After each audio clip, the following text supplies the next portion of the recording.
Hello and welcome everyone. तो कैसे हैं आप सभी लोग? I hope you are fine and doing well. जैसा कि आप सभी लोगों को पता होगा, हम लोग एक फ्री सीरीज़ कर रहे थे जिसमें हम कर रहे थे बहुत ही इंपॉर्टेंट प्रीवियस ईयर क्वेश्चन जो कि आपके किसमें BSc nursing, paramedical, BPD, MLT, B pharma, D pharma के एंट्रेंस एग्जामिनेशन में पूछे जाते हैं। ऐसे हम 3 पार्ट कर चुके हैं। कितने कर चुके हैं? 3 पार्ट कर चुके हैं और आज है पार्ट नंबर 4। अभी हम स्टार्ट किए थे डाइजेशन एंड एब्जॉर्प्शन का पार्ट नंबर 4 और उसके चौथे लेक्चर पे हैं। अगर अभी तक आपने 3 लेक्चर बचे हुए नहीं देखे हैं तो आप जा करके सर्च करो और चैनल पे विजिट करके देख लो। क्या करो? सर्च करके विजिट करके देख लो। देखो, पढ़ने के साथ साथ में एक दूसरी सबसे इंपॉर्टेंट चीज़ ये ज़रूरी है, मैं जो कि हर वीडियो में बताना हूँ कि एग्ज़ाम से अपडेटेड रहना आपको बहुत ज़रूरी है कि कब आपका एग्ज़ाम आएगा, क्या एग्ज़ाम का पैटर्न रहना, इससे जुड़ी जानकारियाँ जो भी है। क्योंकि बहुत बार ऐसा होता है कि आपका एंट्रेंस एग्ज़ाम का फॉर्म आ जाता है, आप उत्तर प्रदेश मेडिकल साइंसेज में जाओगे, चाहे आप ABPMU का फॉर्म फिल कर लो या फिर RUHS का कर लो, BCEC का कर लो, कभी किसी भी स्टेट यूनिवर्सिटी के BSc नर्सिंग एंट्रेंस का फॉर्म फिल कर लो। लोग डेट भूल जाते हैं, लास्ट डेट एक्सटेंड हुई कि नहीं हुई या फिर एडमिट कार्ड कब आया, इन सभी चीज़ों की जानकारियाँ नहीं एकत्रित कर पाते हैं और बहुत सारे लोग ऐसे छूट भी जाते हैं कि कब एंट्रेंस एग्जाम आया, उसका फॉर्म उसे पता ही नहीं चला, एडमिट कार्ड कब आया उसे पता ही नहीं चला। तो इन सभी जानकारियों से अपडेटेड रहने के लिए हमने व्हाट्सएप और टेलीग्राम ग्रुप बनाया। याद रखना, व्हाट्सएप एंड टेलीग्राम ग्रुप दोनों के लिंक डिस्क्रिप्शन में है, उसे डाउनलोड कर लें ताकि आप आने वाली हर एक अपडेट से वाकिफ रह सके। और जब भी एक मैं नया वीडियो बनाता हूँ उसका नोटिफिकेशन आपको वहाँ पे ज़रूर देता हूँ।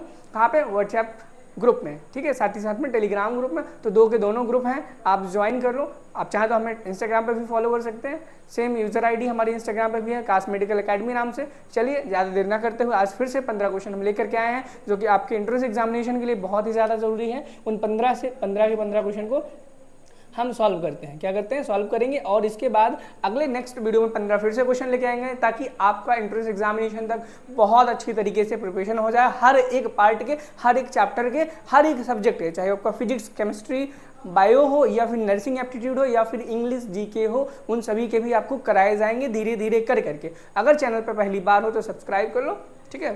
तो पुराने हो तो लाइक कर लो यार, ज्वाइन ग्रुप कर लो, ठीक है। पहला क्वेश्चन देखेंगे। पहला क्वेश्चन क्या कहता है? पहला क्वेश्चन कहता है कि The tongue is a freely muscular organ attached to the floor of the oral cavity। देखो, एक दूसरी चीज आपको पता है ना कि आपका एग्जाम इंग्लिश में आने वाला है, हिंदी में नहीं आएगा। उत्तर प्रदेश वाले ध्यान रख लियो, BSc नर्सिंग वाले इंग्लिश में ही पेपर आएगा। लोग फालतू में ही गलत अफवाहें फैला रहे हैं कि हिंदी में भी पेपर आएगा, ऐसा बिल्कुल भी नहीं है। पेपर आज तक इंग्लिश में आता था, जब तक नई नोटिफिकेशन जारी नहीं की जाती तब तक आप ये नहीं कह सकते हिंदी में पेपर आएगा कि नहीं आएगा। तो इसी के चलते हमने आपकी सहायता के लिए हिंदी में भी लिख लिया ताकि अगर आप उत्तर प्रदेश से हिंदी बोर्ड से हैं तो आपको पढ़ने में कोई दिक्कत ना हो और धीरे धीरे आप इंग्लिश की आदत डालो।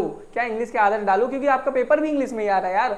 अब नहीं आदत डालोगे तो कब डालोगे? ठीक, क्वेश्चन यही है कि जीभ एक स्वतंत्र रूप से चलने योग्य मांसपेशी अंग है जो मुख के तल से जुड़ा होता है, ठीक है। अब इसमें यही बताना है किस मस्कुलर एक किससे जुड़ा होता है, कौन सी ओरल कैविटी के द्वारा। तो याद रखना, फ्रेनुलम के द्वारा हमारी जीभ कनेक्टेड होती है। ओरल कैविटी से, क्या? ओरल कैविटी से हमारी जो जीभ है वो फ्रेनुलम के द्वारा जुड़ी हुई होती है। किसके द्वारा? फ्रेनुलम के द्वारा। ये क्वेश्चन नंबर 1 बहुत इंपॉर्टेंट है, याद रखना। बहुत रिपीटेड क्वेश्चन है, चाहे आप कोई भी एंट्रेंस एग्जाम दे लो, इवन नीट में भी ये क्वेश्चन आपके पूछे गए हैं। और याद रखना, ये पेज नंबर 258 आपको यहाँ पे देखो कि पेज नंबर के साथ मैंने क्वेश्चन को लिखा है, यानी कि आप आश्वासन अपने आप को खुद को दे पाओगे जो हम क्वेश्चन कर रहे हैं एनसीईआरटी के वाकई में ही है, एनसीईआरटी के बाहर नहीं। आप जाके चेक रेफर ले सकते हो पेज नंबर 258 पर, ठीक है। नेक्स्ट क्वेश्चन पे अगर हम मूव ऑन करेंगे और नेक्स्ट क्वेश्चन देखेंगे क्या कहता है, क्या नेक्स्ट क्वेश्चन क्या कहता है देखेंगे।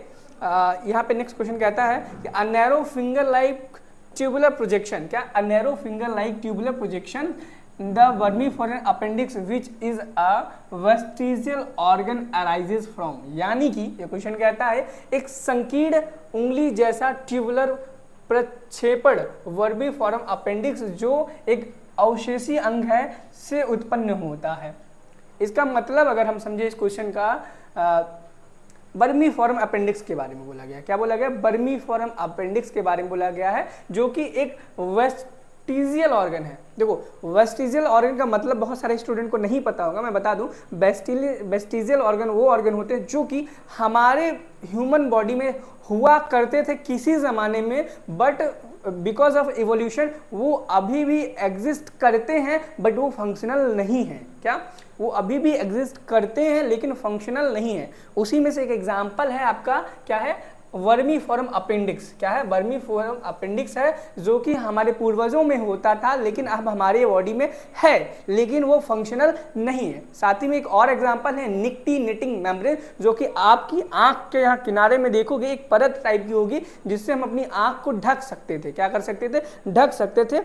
इसके आपके दो एग्जाम्पल मैंने बताए, एक वर्मीफॉर्म अपेंडिक्स, एक क्या बताया? निक्टी निटिंग मेम्ब्रेन। लेकिन क्वेश्चन पे आएंगे, क्वेश्चन यही बोलता है कि भाई ये कहाँ पर उत्पन्न होता है, मतलब कहाँ पे इसका फॉर्मेशन होता है, कहाँ से अराइज होती है? रेक्टम से होती है, कोलन से होती है, सिक्कम से होती है, तो ड्यूडेनम से होती है, किससे होती है? तो इसका जो करेक्ट आंसर हो जाएगा होगा सिक्कम। क्या?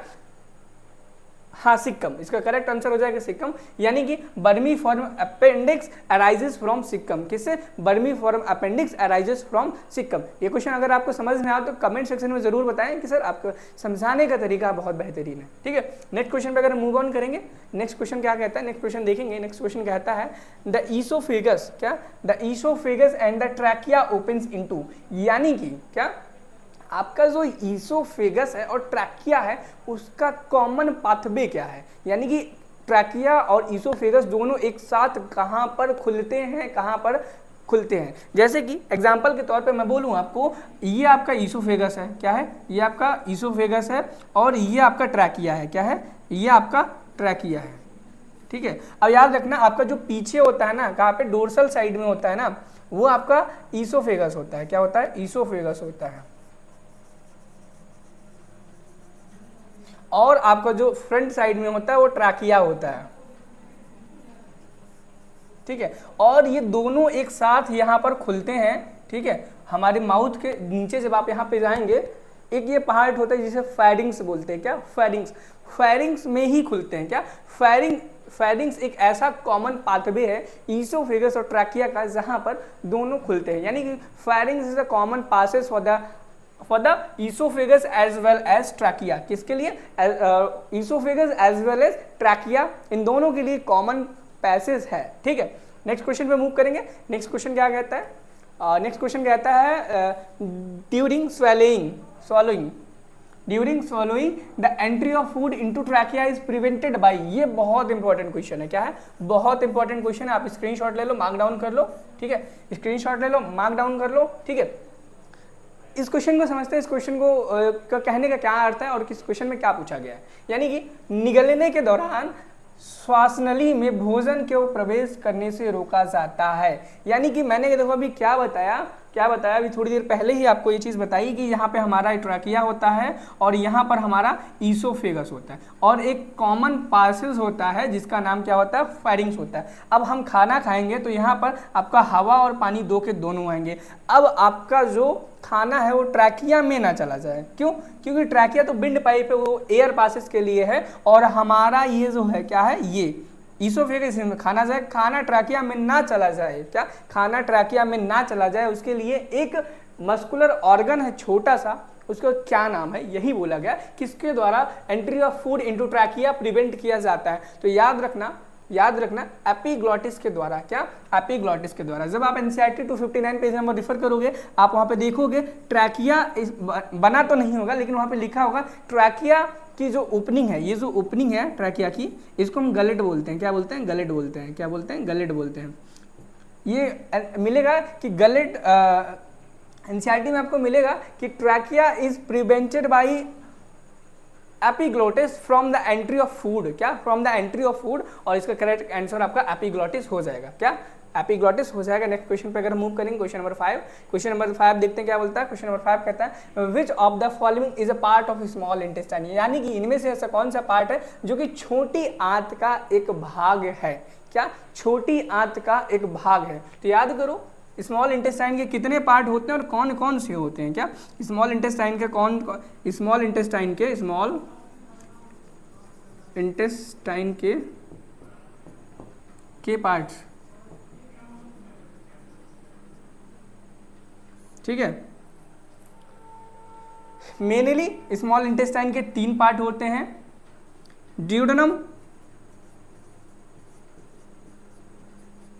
जेजुनम इलियम, क्या होते हैं? Jejunum, ileum. अब देख लो भैया इनमें कौन कौन सा ऐसा है जो इनमें से आ रहा है और नहीं आ रहा है, तो वो नहीं होगा। इलियम है, बिल्कुल यही पहला ही ऑप्शन सही है।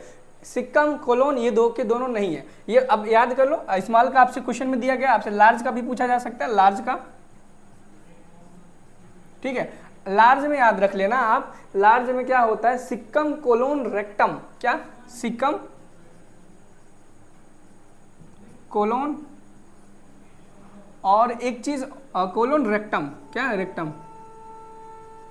ये तीन पार्ट यहां पर भी होते हैं और साथ ही साथ में कोलोन को उन्होंने 4 पार्ट में डिवाइड किया। क्या? कोलोन को 4 पार्ट में डिवाइड किया। किन 4 पार्टों में डिवाइड किया, उसका आंसर आपको हमें देना है। कमेंट सेक्शन है या फिर व्हाट्सएप ग्रुप ज्वाइन कर लो, आप वहां पर पर्सनली मुझे ग्रुप में आकर के बता सकते हो कि सर लार्ज इंटेस्टाइन को 4 इन पार्ट्स में डिवाइड किया गया। चलो मैं ही बता देता हूँ। क्या? मैं ही बता देता हूँ। पहला होता है असेंडिंग कोलोन। क्या? ऊपर जाने वाले को असेंडिंग कोलोन बोलेंगे। फिर इसको ट्रांसवर्स कोलोन बोलेंगे, ट्रांसवर्स कोलोन। इसको हम डिसेंडिंग कोलोन बोलेंगे। क्या? डिसेंडिंग कोलोन बोलेंगे। फिर यहाँ पे एक छोटा सा पार्ट आएगा, इसको हम सिग्मोइड बोलेंगे। क्या बोलेंगे? सिग्मोइड बोलेंगे। और फिर उसके बाद आपका रेक्टम आ जाएगा। क्या आ जाएगा? रेक्टम आएगा। कोलोन, रेक्टम, हाँ ठीक है, बिल्कुल बिल्कुल एकदम एग्जैक्ट करेक्ट है। सिग्मोइड आ जाएगा, MOID, ठीक है, याद कर लेना। नेक्स्ट क्वेश्चन पे मूव करें, क्वेश्चन नंबर 6 पे। क्वेश्चन नंबर 6 क्या कहता है, देखेंगे। क्वेश्चन नंबर 6 कहता है कि opening of oesophagus into the stomach is regulated by, यानी कि पेट में ग्रास नली का खुलना किसके द्वारा नियंत्रित किया जाता है। फिर से एक बार क्वेश्चन को ध्यान से देखेंगे। देखो देखो आपका ये जो जे शेप स्टमक है, क्या है? ये जो आपका जे शेप स्टमक है, क्या है? जे शेप स्टमक है। क्यों है मुझे नहीं पता, जे शेप दिखता नहीं है बट जे शेप बोला जाता है। कुछ लगभग इस प्रकार का दिखता है, इसलिए जे शेप बोला जाता है। अब ये क्वेश्चन बोल रहा है कि आपका ये जो ईसोफेगस है, क्या ईसोफेगस है, वो पेट में खुलने से किसके द्वारा रोका जाता है। यहाँ पे एक वॉल्व होता है, क्या होता है? इंस्फिक्टर होता है। क्या? इंस्फिक्टर होता है। उस इंस्फिक्टर का क्या नाम है? और बाद में एक यहाँ पर भी इंस्फिक्टर होता है जो कि आपका स्टमक और इंटेस्टाइन के बीच, स्मॉल इंटेस्टाइन और या फिर ड्यूडेनम बोल रहे हैं, उसके पार्ट के बीच में होता है। इनके क्या नाम है, यही पूछा गया आपसे। सिर्फ ये वाला पूछा गया, लेकिन याद रखना आपसे एग्जाम में ये वाला भी पूछा जा सकता है। क्या?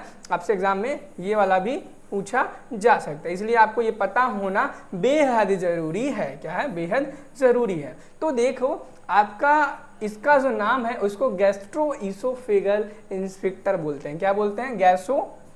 गैस्ट्रो ईसोफेगल इंस्पेक्टर बोलते हैं, ठीक है। इसको एक और नाम से जानते हैं, इसको किस नाम से जानते हैं ये बताना है आपको हमें। क्या बताना है कमेंट सेक्शन में कि गैस्ट्रो ईसोफेगल इंस्पेक्टर को किसी अदर नेम से हम क्या जानते, किस नाम से जानते हैं। और ये आपका जो रहता है इसको हम बोलते हैं, क्या बोलते हैं? क्या बोलते हैं? इसको पाइलोरिक इंस्पेक्टर बोलते हैं। क्या बोलते हैं? पाइलोरिक इंस्पेक्टर बोलते हैं, पाइलोरिक स्फिंक्टर। क्योंकि जो पाइलोरिक इंस्पेक्टर होता है वो स्टमक और ड्यूडेनम में को गार्ड करता है। क्या करता है? ड्यूडेनम और स्टमक को गार्ड करता है, ठीक है। नेक्स्ट क्वेश्चन पे अगर हम चलेंगे, नेक्स्ट क्वेश्चन देखेंगे क्या कहता है। नेक्स्ट क्वेश्चन कहता है कि which of these following is not a part of stomach, यानी कि इनमें से कौन सा ऐसा पार्ट है जो स्टमक का नहीं है। ये कोई अच्छा इंपॉर्टेंट क्वेश्चन नहीं, लेकिन फिर भी ठीक है, पूछे जाने की संभावना है। Not a part of stomach, cardiac बिल्कुल है, पाइलोरिक बिल्कुल है, फंडियक बिल्कुल है, रेक्टल नहीं है। यानी कि ऑप्शन नंबर बिल्कुल सही हो जाएगा, जो कि गलत है। गलत है कि इन द सेंस आपका ये स्टमक का पार्ट नहीं है, लेकिन इस क्वेश्चन के लिए ये सही आंसर है। अगर आप इस पर सही करके आओगे तो आपको 2 नंबर दिए जाएंगे। कितने दिए जाएंगे? 2 नंबर दिए जाएंगे यूपीबीएससी नर्सिंग में, ठीक। आगे हम चलेंगे, आगे देखेंगे question number 8। Which part of stomach, क्या which part of stomach opens into small intestine, यानी कि हमारे पेट का वो कौन सा भाग है जो स्मॉल इंटेस्टाइन में खुलता है। क्या? फंडियक, कार्डियक, पाइलोरिक। क्या? Fundic, cardiac, pyloric. तो याद रखना पाइलोरिक जो पार्ट होता है उसी से बना है आपका पाइलोरिक इंस्फिंक्टर। क्या बना है? उसी से ही पाइलोरिक इंस्फिंक्टर नाम से बना हुआ है इंस्फिंक्टर भी, ठीक है। याद रखना ऑप्शन नंबर सी बिल्कुल सही है। नेक्स्ट क्वेश्चन में मूव ऑन करेंगे। नेक्स्ट क्वेश्चन कहता है कि small intestine is divided into, small intestine को कितने रीजन्स में डिवाइड किया गया। अभी मैंने थोड़ी देर पहले ही बात की थी, 3 रीजन्स में डिवाइड किया गया। कितना? ड्यूडेनम, जेजुनम और इलियम। ड्यूडेनम, जेजुनम, इलियम, याद रखना, duodenum, jejunum, ileum, duodenum, jejunum, ileum. इस प्रकार से आप इसे याद कर लो। क्या कर लो? याद कर लो। नेक्स्ट अगर हम क्वेश्चन नंबर 10 पे जाएंगे, क्वेश्चन नंबर 10 कहता है the opening of the stomach into the duodenum is guarded by. देखो वो क्वेश्चन आ गया जो मैंने यहाँ ऊपर कराया था, ये सब पेट का डायग्राम बना करके, और पूछा था कि स्टमक की ओपनिंग किसके द्वारा गार्ड की जाती है। तो याद रखना किसके द्वारा?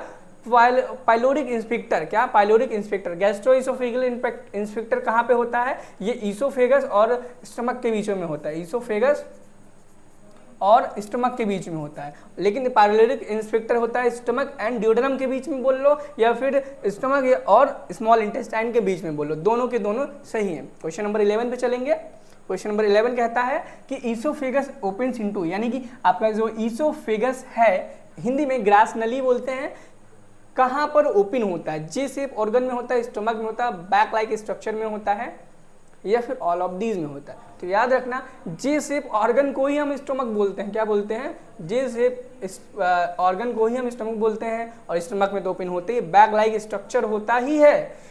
Stomach is a bag like structure of J shaped organ known to be stomach. ये डेफिनेशन है स्टमक की। अगर आप एनसीईआरटी खोल के देखोगे तो इसका मतलब है ऑप्शन नंबर डी आपका करेक्ट हो जाएगा।